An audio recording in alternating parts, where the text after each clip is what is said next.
వారి నుంచే వస్తాయి కాబట్టి అందుకే నా వైపు తిరిగి నమస్తే పెట్టడానికి పోతే అటువైపు పెట్టమని అటు చూపించిన. మా జగదీష్ వస్తే ఆయన మిత్రుడే పొన్నం ప్రభాకర్ గారు కాబట్టి ఆయన నమస్కారం ఆయనకి ఇప్పించిన క్యాబినెట్లో ఆయన చెప్పే విషయాలు ప్రస్తావించడానికి. నేను గుంపు మేస్త్రినే, చాలామంది అవహేళన చేస్తారు. నేనేమనుకోను, నేను గుంపు మేస్త్రిని, ఈ గుంపు అంతా నాది, గుంపుకు నేను మేస్త్రిని. ఈ గుంపు అంతా నాది, ఈ గుంపు నాది. ఈ గుంపే కదా నా బలము, ఈ గుంపే కదా నా ప్రతిష్ట, ఈ గుంపే కదా నా సంక్షేమాన్ని, నా అభివృద్ధిని ప్రజలకు తీసుకెళ్లేది.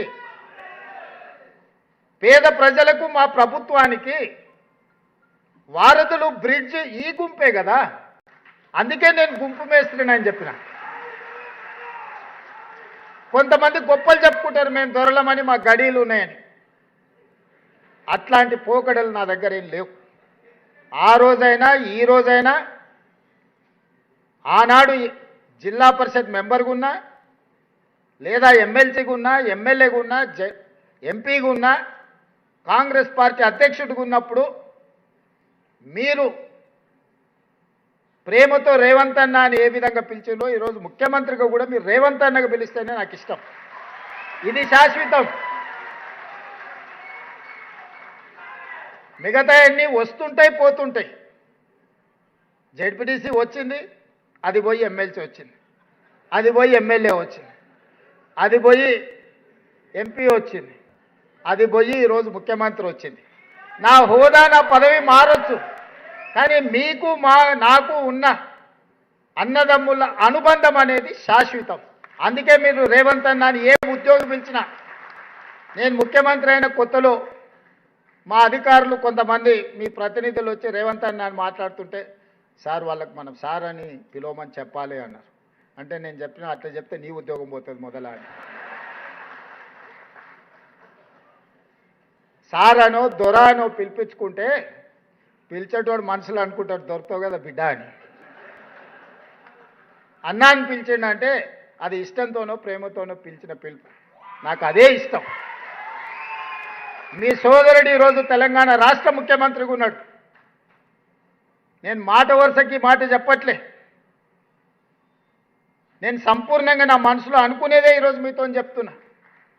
నాకు ఒక బాధ్యత ఉంది, మీకు ఒక బాధ్యత ఉంది. మనందరం కలిస్తేనే 4 కోట్ల ప్రజలకు సేవ అందించగలం, సంక్షేమ ఫలాలను చేరవేయగలం.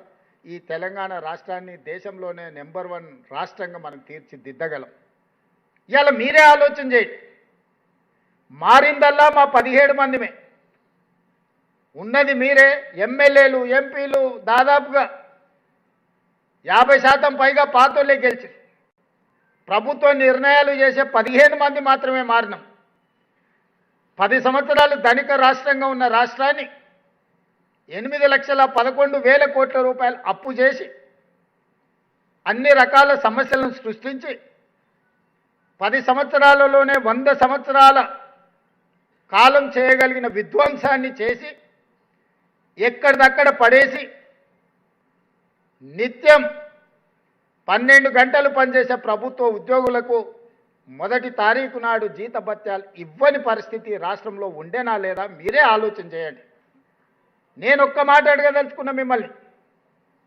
డిసెంబర్ 7, 2023 నాడు ప్రజాపాలన ప్రభుత్వం బాధ్యత తీసుకోకంటే ముందు డిసెంబర్ 1 నాడు మీకేమైనా జీతాలు వచ్చిండేనా మీరు ఒక్కసారి ఆలోచన చేయండి.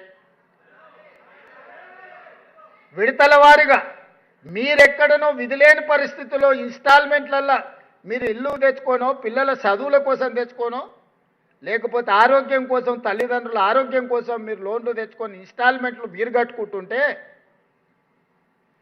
మీ యజమాని కూడా మీకు జీతాలు ఇన్స్టాల్మెంట్లలో ఇచ్చే పరిస్థితి ఉండే. ఆ రోజు ఏ రోజు కూడా 10 తారీఖు కంటే ముందు మీకు జీతాలు వచ్చే పరిస్థితి లేదు. మొత్తం జీతం ఒక్కసారి కూడా వచ్చే పరిస్థితి లేదు. వెనకటికి ఎవరు అనేది మేం పఠాన్లకు బాకీ, మాకు పకీర్లు బాకీ అని. రాష్ట్ర ప్రభుత్వం యొక్క పరిస్థితి మొత్తం గందరగోళం. నేను 7 తారీఖు మధ్యాహ్నం బాధ్యత తీసుకొని సాయంత్రం సచివాలయానికి వెళ్ళి నా ఛాంబర్లో కూర్చున్న తర్వాత ఇదే రామకృష్ణారావు గారు శాంతకుమారి గారిని ఇద్దరిని వీరు ఆర్థిక ఫైనాన్స్ సెక్రటరీ ఆ రోజు ఇద్దరిని పిలిపించి కూర్చోబెట్టి ఏంది పరిస్థితి అని అంటే వాళ్ళు ఏదో మొత్తం వాళ్ళు తయారు చేసింది చెప్పబోయి అవన్నీ వద్దు కానీ ప్రజలకు సేవలు అందిస్తున్న మన ప్రభుత్వ ఉద్యోగుల పరిస్థితి ఏంది ఈ నెల డిసెంబర్ 1 నాడు జీత భత్యాలు ఇచ్చిండ్రా లేదా అని అంటే ఇంకా లేదు సార్ సర్దడానికి ప్రయత్నం చేస్తున్నా అక్కడ ఇక్కడ కొన్ని ఇచ్చినా ఈ నెలాఖరు వరకు మాత్రం ఈ మంత్ జీతాలు ఇస్తాం సార్ డిసెంబర్ నెల అని అడిగారు నేను రామకృష్ణారావు గారికి చెప్పిన నాకు ఇవన్నీ చెప్పకు ఈ డిసెంబర్ 7 తారీఖు నుంచి బాధ్యత నాది అంటే జనవరి 1 తారీఖు నాడు ఇచ్చే జీతం నేను ఇవ్వాల్సిన జీతం డిసెంబర్ 1 నాడు ఇవ్వాల్సిన జీతం చంద్రశేఖరరావు గారు ఇవ్వాల్సిన జీతం వారి జీతం నీ ఇష్టం విడతల వారిగా ఇస్తే ఇవ్వు నాకు అభ్యంతరం లేదు కానీ నా కోసం పనిచేసే ప్రభుత్వ ఉద్యోగస్తులకు నేను వచ్చిన తర్వాత విడతల వారిగా అనేది కుదరదు అని 2024 జనవరి 1 తారీఖు నాడు మొదలుపెట్టి ఈ రోజు వరకు ఎన్ని సమస్యలు ఎన్ని అవాంతరాలు ఎన్ని అభ్యంతరాలు ఎన్ని ఆర్థిక ఎగుడు దిగుడు పరిస్థితులు వచ్చినా మీకు 1 తారీఖు నాడు జీతాలు ఇచ్చినా లేదా మీరు ఒక్కసారి ఆలోచన చేయండి మిత్రులారా ఇది నేను గొప్పల కోసం చెప్పట్లేదు మీకోసం గుర్తు చేస్తున్నా నేను నా బాధ్యతను బాధ్యతాయుతంగా వ్యవహరిస్తున్నానా లేదా అని మిమ్మల్ని అడగడం కోసమే ఈరోజు ఈ అంశాన్ని మీ ముందు ప్రస్తావిస్తున్నా మీరే కాదు 58 సంవత్సరాలు ఉన్న ప్రభుత్వ ఉద్యోగస్తులను 61 సంవత్సరాలకు పెంచి ఆ రిటైర్మెంట్స్ అన్నీ 2024 నుంచి మొదలైనవి మూలిగే నక్క మీద తాటికాయ పడ్డది అన్నట్టు మీ జీతభత్యాలకే నేను ప్రయత్నం చేస్తుంటే ప్రతి నెల 1000 కోట్లు రిటైర్మెంట్ బెనిఫిట్స్ కూడా నాకు మళ్ళీ మోపైనాయి మా జగదీష్ కలిసినప్పుడల్లా 35 ఏళ్ళు సేవ చేసిరు సార్ పిల్లల పెళ్ళి ఉండే ఆరోగ్యం లేదు ఆపరేషన్ ఉంది రిటైర్మెంట్ బెనిఫిట్స్ ఇవ్వకపోతే ఎట్లా సార్ అంటాడు ఉండరా నాయన ఉన్న జీతం ఇచ్చేటట్లేదు రిటైర్మెంట్ బెనిఫిట్స్ నేను ఎక్కడికి వెళ్తే వాళ్ళ మరి ఏదన్నా నువ్వు ఆదాయం పెంచాలి కదా అని నేను అయినా ఎప్పుడు మిమ్మల్ని చిన్న చూపు చూడలే అన్ని ప్రయత్నాలు చేసిన కొద్దిగా నెలకు 200 300 నుంచి 500 నుంచి 750 కోట్లు ప్రతి నెల మీ రిటైర్మెంట్ బెనిఫిట్స్ లెక్క కట్టించినా సరిపోతలేవంటే మన ఒక రోజు చర్చలు వచ్చినప్పుడు ఇక ఏమన్నా కానీ నాయన 100 రోజుల్లో 6000 కోట్లు ఇస్తా అని చెప్పిన మొదటి విడత 2000 కోట్లు ఇచ్చినా లేదా మీ జేఏసీ నాయకులని చెప్పమని ఈరోజు చెప్పిన మాట మీద ఉన్నదా లేదా ఈ ప్రభుత్వం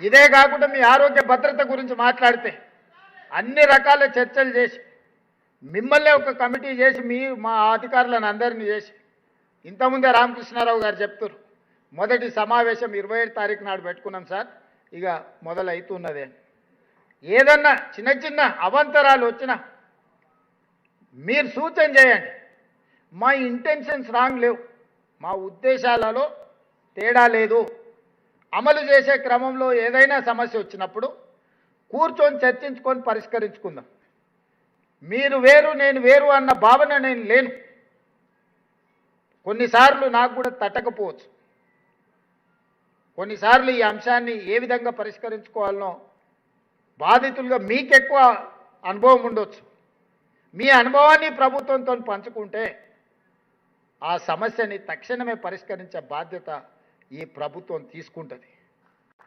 ఈరోజు మీ ఆరోగ్య భద్రత కావచ్చు మీ రిటైర్మెంట్ బెనిఫిట్స్ కావచ్చు మీ శాలరీస్ కావచ్చు ప్రమాదవశాత్తు ఏదైనా జరిగితే జరగరాని దురదృష్టకర సంఘటన జరిగినప్పుడు ఈ ప్రభుత్వమే ఒక కుటుంబ పెద్దగా వ్యవహరించి మీ కుటుంబాన్ని ఆదుకునే మంచి ఆలోచనతోని ఈరోజు ఈ కార్యక్రమాలన్నీ కూడా తీసుకొని ముందుకు వస్తున్నాం ఇక ఇవన్నీ చేస్తూనే మళ్ళీ అవ్వగానే మా ముజీబో లేకపోతే శ్రీనివాసో లేకపోతే జగదీశో పోయేటప్పుడు చెప్తాడు అన్నాక పిఆర్సీ ఉండే మళ్ళీ గాదాని సంగతి ఏంటి గ్యారెంటీగా పోయేటప్పుడు అంటాడని నాకు నమ్మకం ఉన్నది తప్పకుండా మా ఉప ముఖ్యమంత్రి గారికి నేను సూచన చేస్తున్నా దానికి సంబంధించి కూడా మనం ఇచ్చిన మాట ప్రకారం ఆ మాట నిలబెట్టుకోవడానికి మనం ఖచ్చితమైన ప్రయత్నం చెయ్యాలి. వాళ్ళ విశ్వాసాన్ని మనం నిలబెట్టుకోవాలి.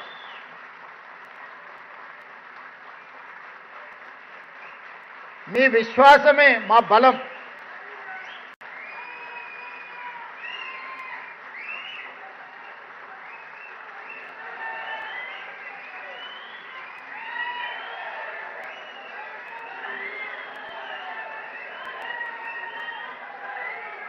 మిత్రులారా, నా ఇంకొక విజ్ఞప్తి, రోజుకొక గంట మనం అదనంగా పనిచేద్దాం.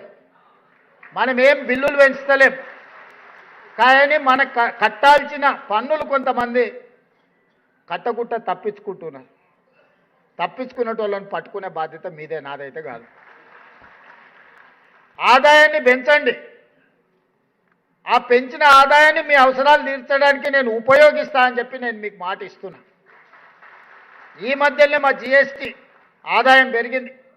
మా శ్రీనివాసరెడ్డి గారు స్టాంప్స్ అండ్ రిజిస్ట్రేషన్లో కొంత ఆదాయాన్ని పెంచిండు. ఇంకొన్ని శాఖలలో మా ఆదాయం పెరిగింది. ఏది కూడా వృధా చేయకుండా ప్రభుత్వ